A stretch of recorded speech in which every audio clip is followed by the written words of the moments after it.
Good day, ladies and gentlemen, and welcome to the very first episode of Podversation. If it's a conversation, it's a podversation. So let's podversate. In this very show in itself, which is going to now start, I'm just going to be telling you more about it. Um, why is it here? I'm going to also be telling you more about our YouTube channel and why we're saying curiosity meets perspective, why we're packaging knowledge and really giving it out there and allowing for a sufficient and good, efficient society into the future, right? This is what it is, and how we're going to basically theme this around is going to be themed around more or less in terms of quotes in itself, right? We're going to have a quote which is basically going to come together in the sense, which is the quote that you saw before we actually began the whole thing, which is basically the quote of the day. So each and every single time, I'll try to possibly throw in some content every 2, 3 days, depending on how basically, yeah, I won't say much on that, but you'll just see on a weekly there will be specials that will be there, which we're basically going to round up in one topic and really talk and share perspective about a topic.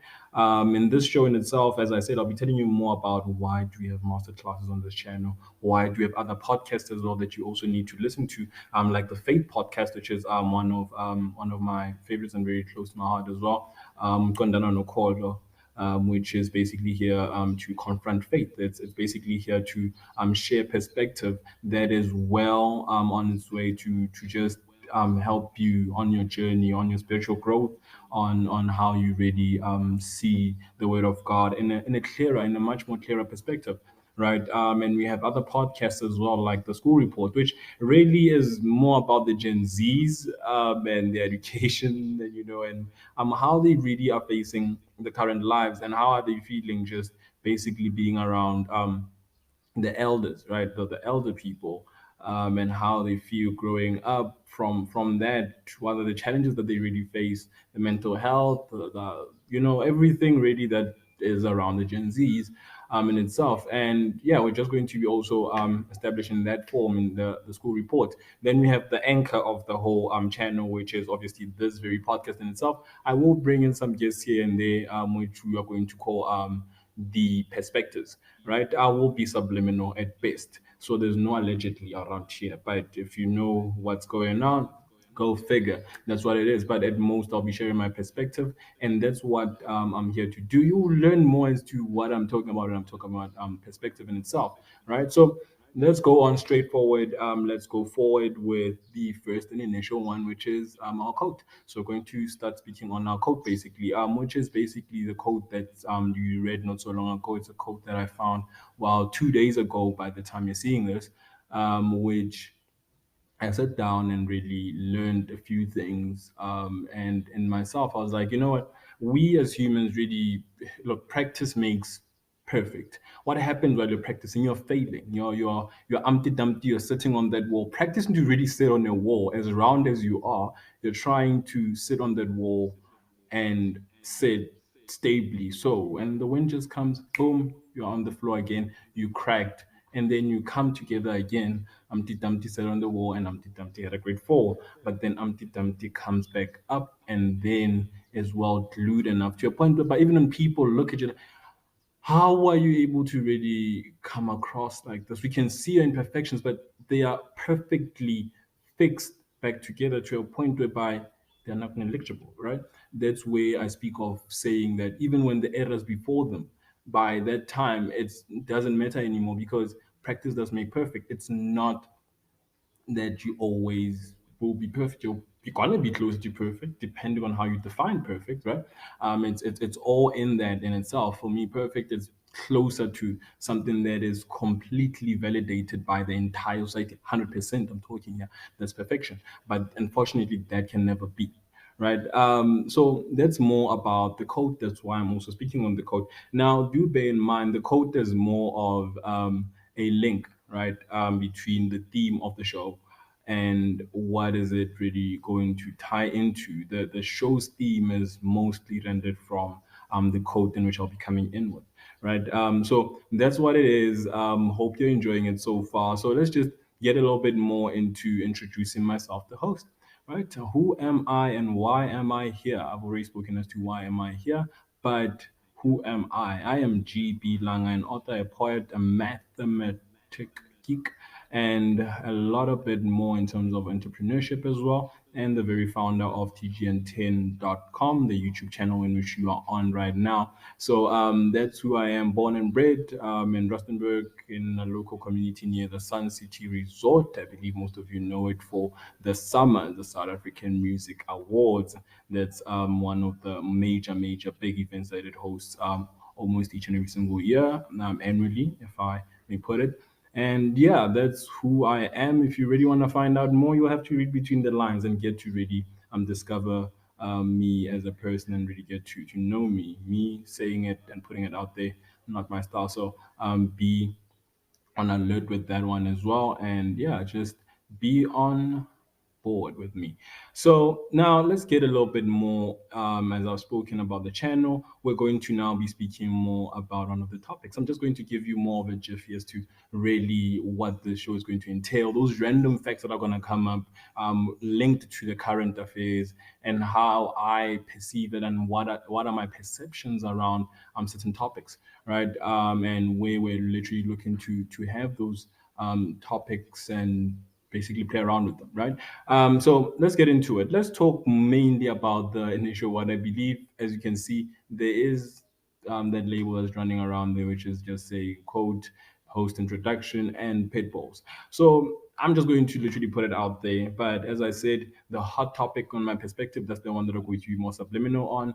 No name mentioning around here, but no allegedly as well. And when you go into it, it's a podversation. So let's conversate. So let's go into it.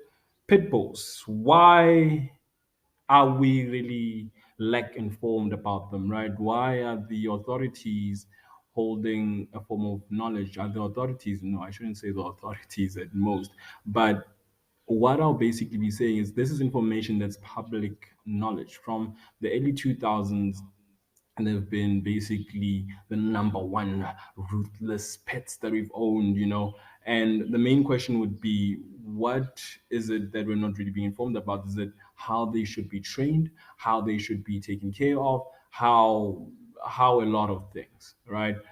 And it's a sense of saying, where are they from? How did they really come about? They mostly came about through what we know as, in the 1800s, through is it breeding? Yeah, crossbreeding, right? So in crossbreeding, obviously, you're taking a certain species, or I don't know, breed. Yes, crossbreeding is taking another breed and then taking another breed, and boom, you have something. So the crossbreeding really happened in the lines of them actually in the time, but you're human as well. So yeah, um, crossbreeding a terrier and English bulldog, right? And guess what? If you really realize something from the early 2000s, they've been eating people's faces. You're just gonna have to face it.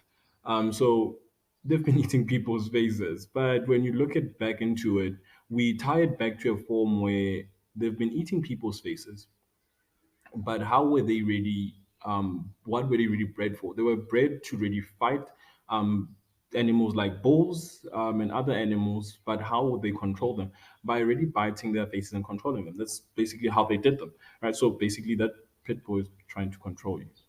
Okay, that sounded wrong. It is what it is. I wish I had more of another perspective on this, who is possibly from the one of the national animal authorities, to really give a much more jinx in terms of my unbiased opinion. As I said, I'm just going to be more unbiased onto that. And this was done mostly in the 1800s. During those times in the 1800s, they were basically done that. And then in 1835, 35 years later, they were like, you know what, blood sport has got to be basically banished, curtains for it. And when that came along, people were like, you know what, we still want them to fight. So what are we going to do? Going to create another blood sport creation, and dogs now fighting each other. Now that's where the terriers really came about, as well. Again, the interbreeding continued, and the dogs were really taught how to fight. Historically, that's how, when they continuously become interbred, that's how they literally become. Some of them don't barely, most of them barely actually even give real birth. But and then you'd have most of those instances where we as humans really created these very monsters in themselves, right? So yeah, we want to really have a little bit more deeper impactful conversation, possibly with somebody from the animal authorizations, and have a little bit more of an in-depth conversation with them and see how far we can really stretch the conversation in terms of what is really going on here. But as far as it goes, where we're not possibly even training them well, right?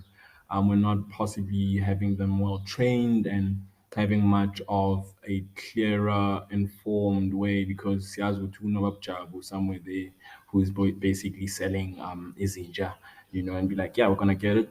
We don't need to train it, but as far as it goes, there are normal regulations as to how to really tame and have a pit bull. But it is what it is. It is what's going on, and we can't really argue with most of those slight reverbals, But now coming right along into knowing that we really don't know animals as much. There was one trending video once upon a time where somebody tamed a python, right? And then domesticated it into their house. What did that really come and bring into the atmosphere of their home anyway? It really brought in, well, the loss of their dear son at the time, and most people are like, what did you expect getting a python? Now, how does that link towards what I'm saying right now in terms of that? The main thing is, do we understand how to tame certain animals? Are we aware of certain dangers they might actually have impact on? Should they not be correctly trained or tamed? It's all about how you, the human in this case, approaches the situation, right? And that's really how we really see them. They're not perfect, but how can we really get to um, calm them and everything like that? And again, there was a friend of mine also said to me, bruh, with so many things, it doesn't sound like on a manje, you can see a lot. You can see a lot in terms of the fact that these dogs have been there, but they've never been put in the spotlight to say, this is what's going on.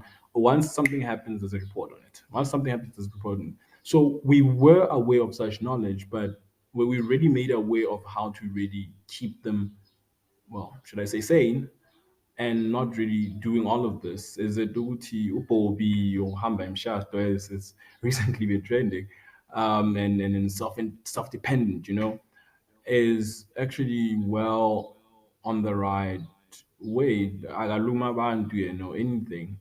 Upobi does luma abantu, but not as much as luma abantu, like what Pitbulls really do. They literally do a few things. But as I said, this is my perspective. You're just taking it as a perspective, and that's technically what it's going to hold up as. And within those, are we ready? You had the 90s, which the Rottweiler was the one, was the pit bull during the time. And the Rottweiler's not back on. It's a dog, apparently. Now think about it. If the Rottweiler had that reputation in the 90s, and suddenly we have this one in, well, at this point taking up 2 decades of dominance, are we really saying that there is no redemption for it? It's a perspective. Shoot me. I've got a target on my back. Literally. So that's more alive in terms of the conversation. What are we really doing in terms of allowing the knowledge to spread through, in terms of them still being one of those dogs? Because some people just love their dogs. They don't actually even want to give them away, right? But how are we really going to assure everyone that we're not going to be out here giving your dogs away, and assure them that we're going to basically keep you with your dogs, but this is the regulation that you need to take. This is what we need to do to your dog, or what we need to literally teach you in order to have that. That's another thing. But at the same time, are they really worth being in society and being tamed again? That's much of a perspective. But from my take in itself, having that information about the Rottweiler, which is one base of information, right? I would believe that train them. make what you did to the Rottweilers literally happen to the Pitbulls, right? That's my take and my perspective on it, right? And that's basically what it is. As I said, I'm not here to judge and persecute. I am neither one of those. I'm just sharing my perspective. And the reason why perspective is really important, I'm just going to get more into it as well. That's one thing that's not really there, but you need some basically main course before the main course, right? Um, with most of our society and how we're really divulging and picking up information, right? We never really pick up information like as an individual packaged information which is clearly organized, but that information is basically, well, it can be flattering at first. We take flattering information more into consideration than actual factual information, right? Where that's why some of the reasons why this channel really came about, why we're launching masterclasses by Chef Marcus as well on chef branding, because he's already done that. He's found the concept, he's seen it, and then be like, okay, cool, I'm gonna package it, and then I'm gonna show you how to really also do it, how to really also make it so that you can see the benefits of it, and how to really put it out there for everybody to really take on. So that's one way of really seeing it and one way of really taking it. But what I'm also saying again at the same time, because mind you, me, this is a one-man conversation, so please allow me. And what I'm basically completely saying is the fact that with so much information, if you were to look at the color behind me, okay, fine, there's no color, it's something else. But if you were to look at the color behind me, it's black, right? If somebody was to come in and say it's white, make it a suggestion so many times in a person's face for so long, it ends up becoming white, right?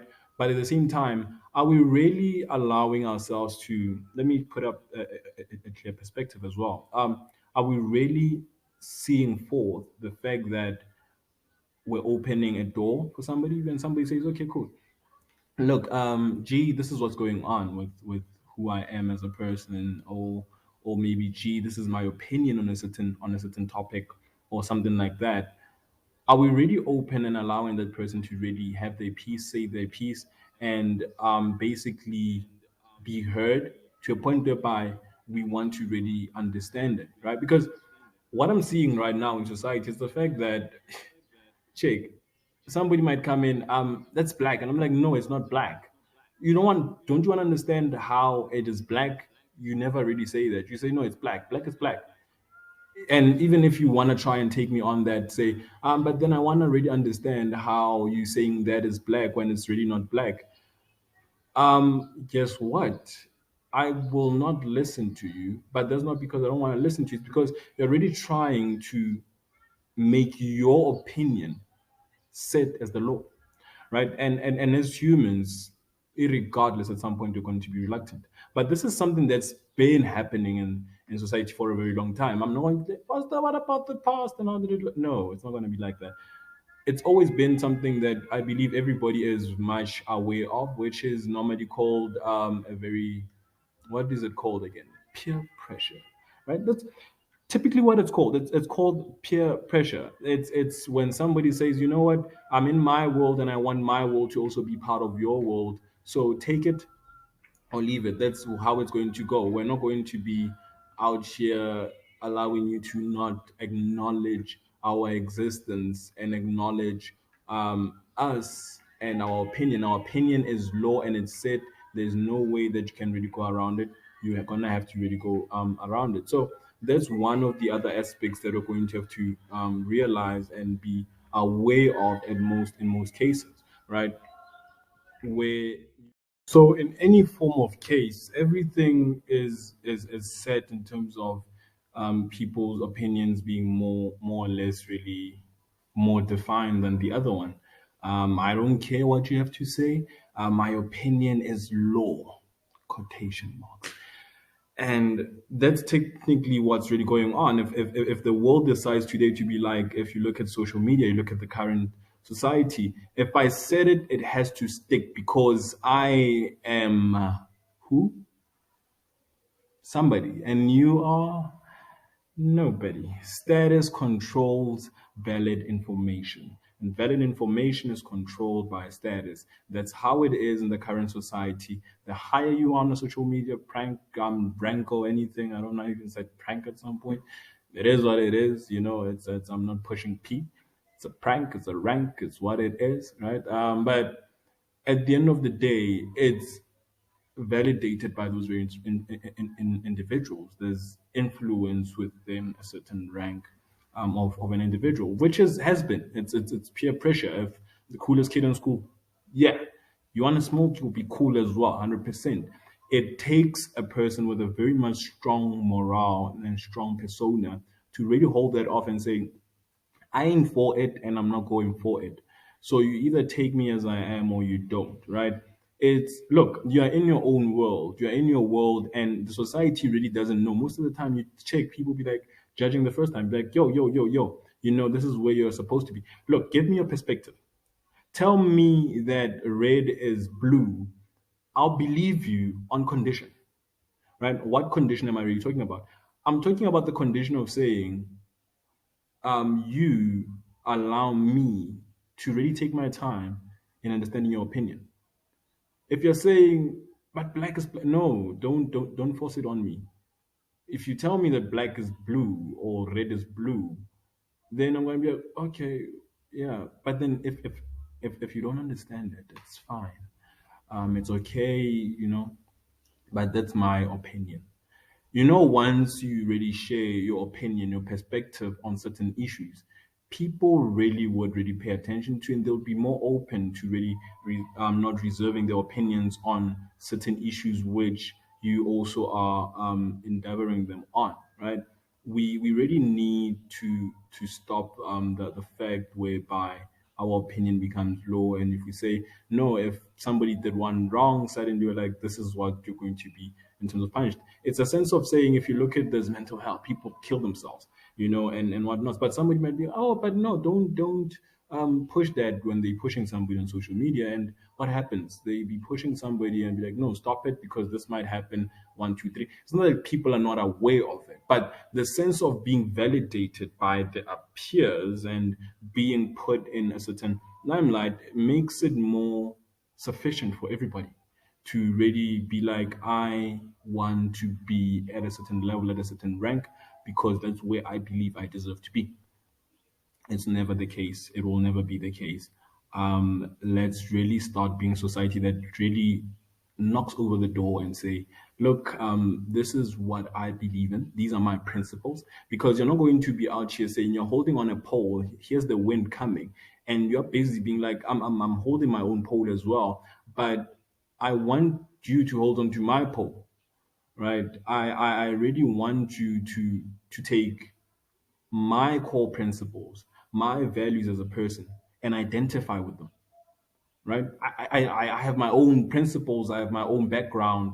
I have everything on a certain line in which I grew up with. I grew up with certain traditions, certain principles, certain cultures, and everything like that. You wake up and say, you know what, mine are valid. For what reasons are yours supposed to really be valid? Why am I supposed to take your identity and then mesh it up to me?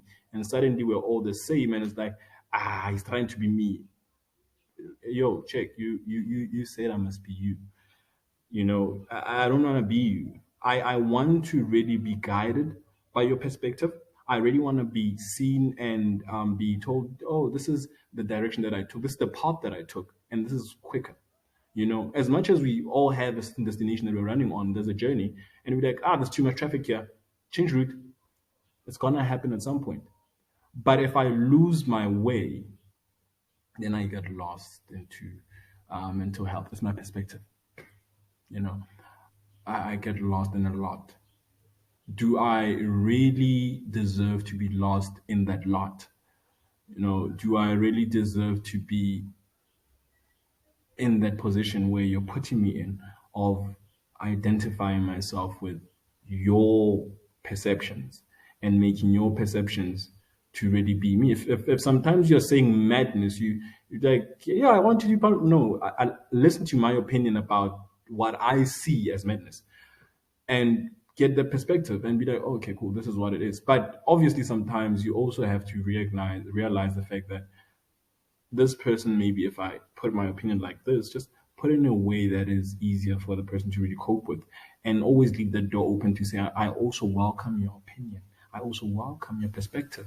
That's what a normal individual would really do in certain cases, or should I say normal? Now I'm going to possibly be persecuted for that, but I'm basically saying in most cases and how they really go about, let's really try to leave the door open so that the next person can be able to really take in that and really embrace it. And at some point, in some time, because I believe that's the one thing that we're lacking. We're lacking having patience for one another, lacking having patience for each other.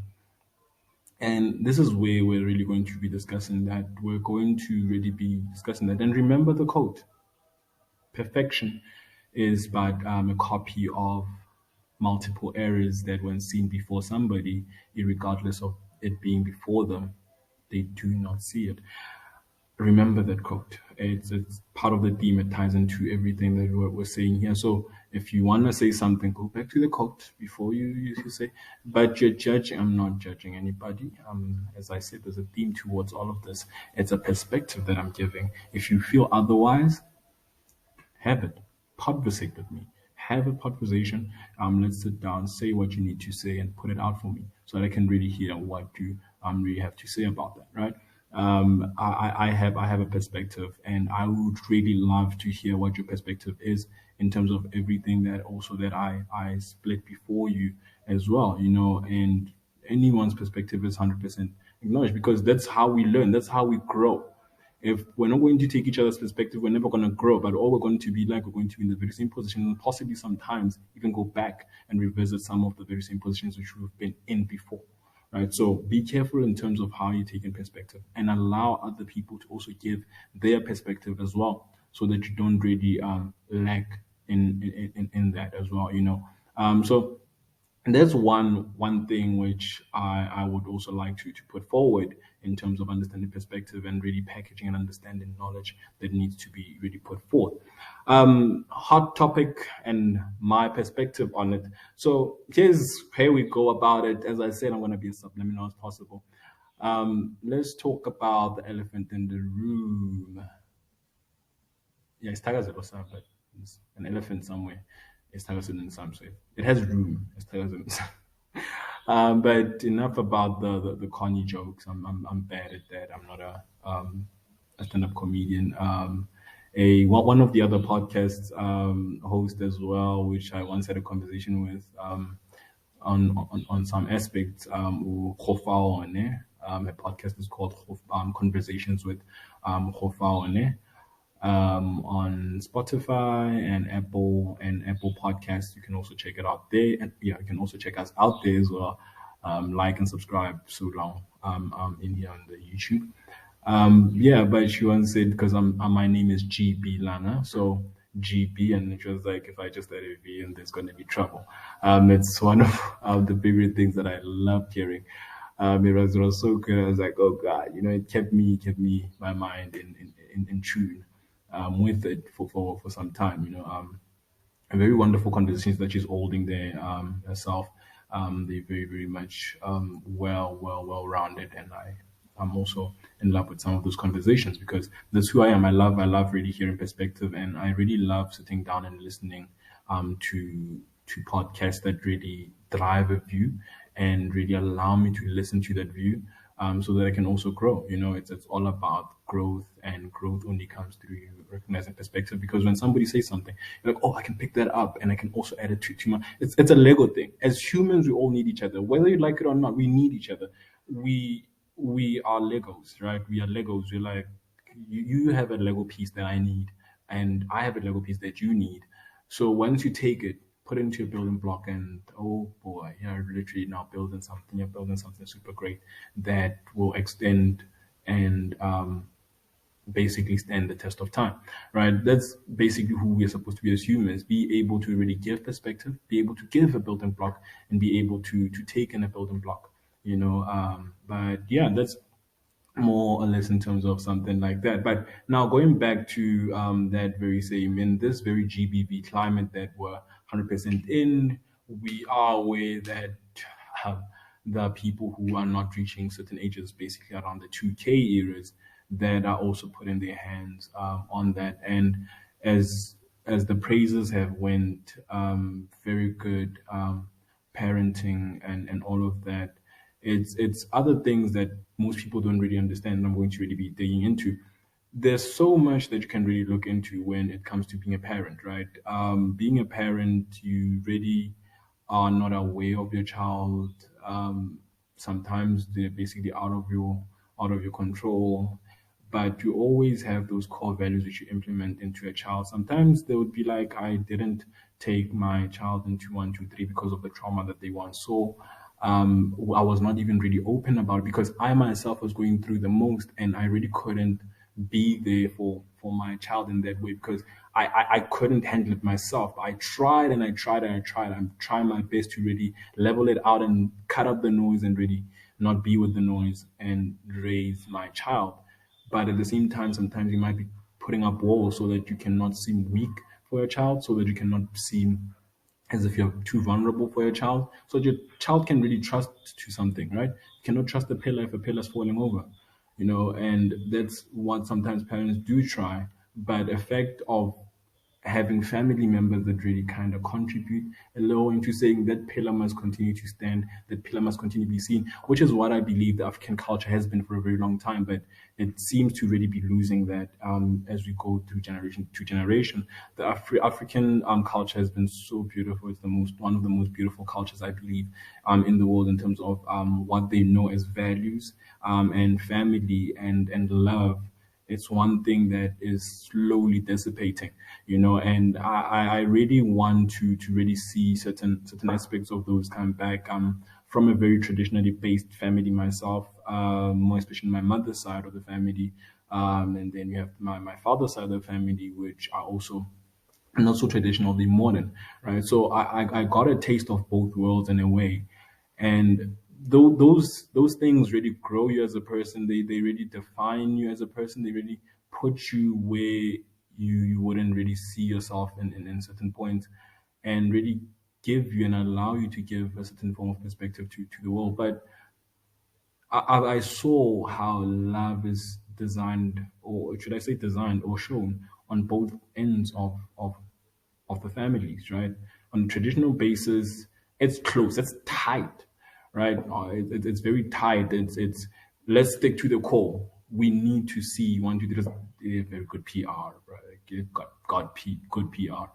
And you have the modern side of the family, which just goes like, be free to say 1, 2, 3, and like that. But once you mix those two, you get a little bit more of a taste in terms of how it is to really be modern and traditional at the same time, right? Because that's one thing that most people really never come to see, right? And some of those aspects is that what you see as our parents, olden times, right? Talking about modern ones, they were not really aware, but they were teaching us some things that they were not really aware of as them teaching us. But you'd see the actual stuff when you're aware of it, you're like, oh, this is 1, 2, 3, because there are a few things when raising a child, and environment is one of the most impactful things in raising a child. Number one, what makes an environment? That might be the larger question at hand here. What really makes an environment for a child? Look, number one, the people that are the atmosphere, right? Number two, how they really engage with one another, right? Those people, if there's a lot of crime, obviously you'll be exposed to that. But when you come home, what type of environment are you really given? Are you told to jump off a cliff? And when a parent says, "Are you want to jump off a cliff?" Yeah, I want to jump off a cliff. I want to see what will happen if I jump off a cliff. And when because there's different amounts of parenting, there's restrictive and there's guiding. Guiding is not control, right? Don't be confused by that. Guiding is not control, but guiding is you want to jump off a cliff. Yeah, do you have a parachute? Is the plane that you're going to go on well maintained? Are you going to jump off of there with a good parachute?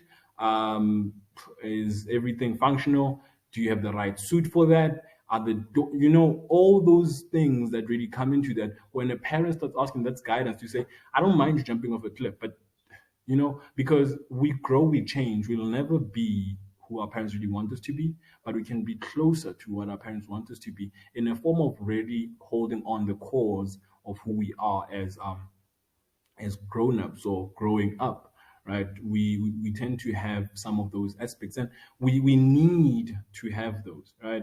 Reasons why we would need to really have such in any form is, how would you really look at your parent when your parent is also breaking, right? At some points, your parent also needs some form of support. Are we really aware of that? With you look at guys and you look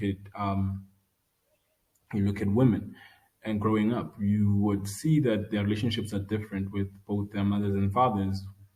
Girls would tend to be more closer should the father be more open with them and really know how to really go out there and really look at a partner as well. And you would go into men, which normally sway away from home, but you can bring a boy child home in many aspects by really allowing yourself to really be their best friend as a parent. So there's so much into that. Sometimes you don't have much of the control, but you try as much as you can as a parent, but also as a child, you ought to also try as much as you can so that you can basically grow into what your parent really wanted you to see in many aspects. And it all comes together with the very same point of saying, is the absence of a father more effective affecting of a child's upbringing? Yeah, I've spoken about family. If you would kind of consider the fact that parents are partners, right? So parents are partners. What do we mean by saying parents are partners? Parents work together to really raise you. Their point of views are from different aspects of both being the protector, the provider, and everything like that. As I said, I'm from a traditional family, and being the nurturer, you know, of the family. Those two roles come together, and then they bring up a person who also, number one, would know love, would know how nurturing is. They would know what trust is. They would know what they're really coming home to. So it depends on all those roles as well, as you really are being guided into everything like that. So that's one aspect which you 100% be looking at. And within that as well, how much freedom is too much freedom? As I said before, there's no so much freedom as being too much. If your child is coming in, they better be negotiating, they better be reasoning. That is my perspective on this. So don't kill me. I've already got a target on my back, as I've said. And social media, you know, there's a lot of validated facts. How are you really allowing your child to really be it? Basically, it's like this. Is your voice, not precisely your voice, but not literally, right? But is your voice loud enough to really cut out that noise? Are you loud enough? Are you loving enough? Are you open enough? Are you being there enough?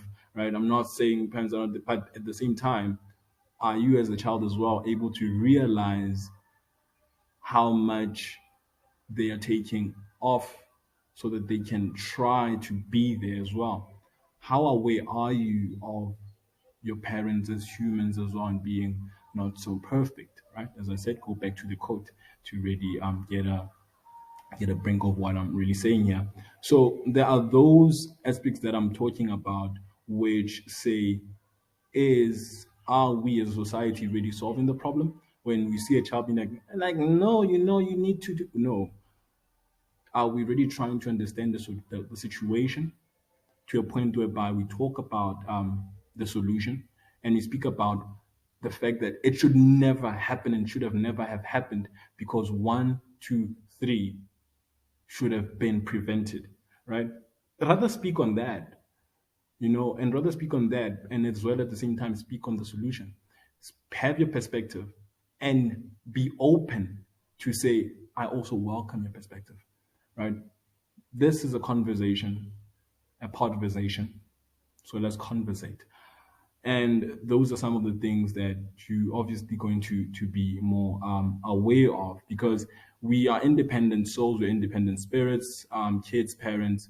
We grow with our own independent choices, but our choices really stem from where we were as growing up as kids, right? And how we were really nurtured into that. Most researchers and psychologists would be like, after 7 years of age, yeah, that's curtains, eh? You really need to now really start working hard. It's this last minute parenting, that's research. And when you really go much into that, you'd really be saying, was slapping, beating, and almost killing another being something that is supposed to be there? Was it the upbringing? Was it the parent? Was it the independent choices of the child? These are questions that you should really be asking. These are the questions that you should really be really putting in there, right? The very same way that you're supposed to tame a pit bull. I'm not making any comparisons. I'm just focusing and basing my work in terms of the theme. So look at that, think about that, and make it your mission to really be able to give perspective and be able to really welcome perspective. That is what this is all about, right? So that's my take and that's my perspective. I've introduced myself. I am GB Lang, your host for Podversations, and TGN out of 10 conversations. If it's a conversation, it's a podversation. Let's conversate. Don't forget to subscribe, like, like, and share, and subscribe. And just stay tuned for another podversation. I will be dropping another one this Sunday and Monday, and then we'll be dropping almost every day for the December season up until we meet again. I would 100% wish you guys a lovely day. Hope you are having a lovely day, and hope your day keeps on blessing you as the good Lord that created you from above has. And yeah, we bless the Lord and thank you for listening. Till next time, if it's a conversation, it's a podversation. Let's podversate. See you next time. And